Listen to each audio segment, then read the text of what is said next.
Thanks, Ceann Comhairle. First thing I want to do is express our solidarity with the people of Ukraine. I think people across the world have been horrified and moved by the graphic pictures which have emerged of just horror and brutality unleashed by the imperialist Russian invading forces. You can't but move people and give people a sense of the extreme horror of war. I do want to just address the point that was made by Deputy Richmond earlier, which in some way is an attempt to suggest that people before profit and others on the left are in some way pro-Putin because we don't support further escalation by the West or ratcheting up of sanctions. And it's important to remember that while the West was rolling out literally red carpets for Putin, it was the socialist left which consistently opposed him as a despot and a warmonger.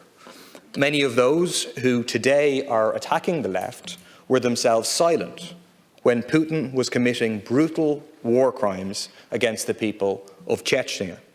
Let us not forget that during that invasion, Putin was given a state visit to the UK with Tony Blair, and Fianna Fáil's own Bertie Ahern shook his blood-stained hands, while socialists were protesting outside. The socialist left were the ones who spoke out against that war.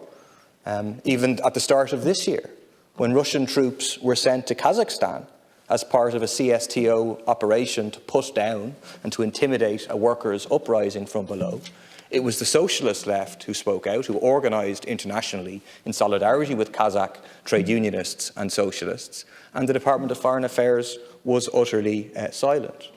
Again today, Richard Boyd Barrett reiterated our total opposition to Putin and his bloody war.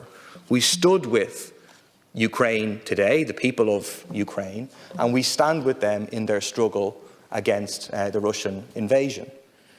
But that doesn't mean that we have to go along with the calls for the escalation of the conflict by the West. For example, a NATO no-fly zone. What does that mean in reality? What that means is a hot conflict. It means an air war over the territory of Ukraine between NATO forces and Russia. It's a recipe for a global conflict and potentially a global nuclear conflict. What would the escalation, the further escalation of sanctions described by the French finance minister as total economic war, being described as the harshest sanctions that have ever existed? What is the impact of them? What is the impact of them on the ordinary Russian people who are not responsible for this war? And you've seen an impressive anti-war movement from below. People look back now at the war on Iraq, and what came before the war, the first war in Iraq, was these horrendous sanctions responsible for the death of 500,000 children. And everybody acknowledges that that was wrong.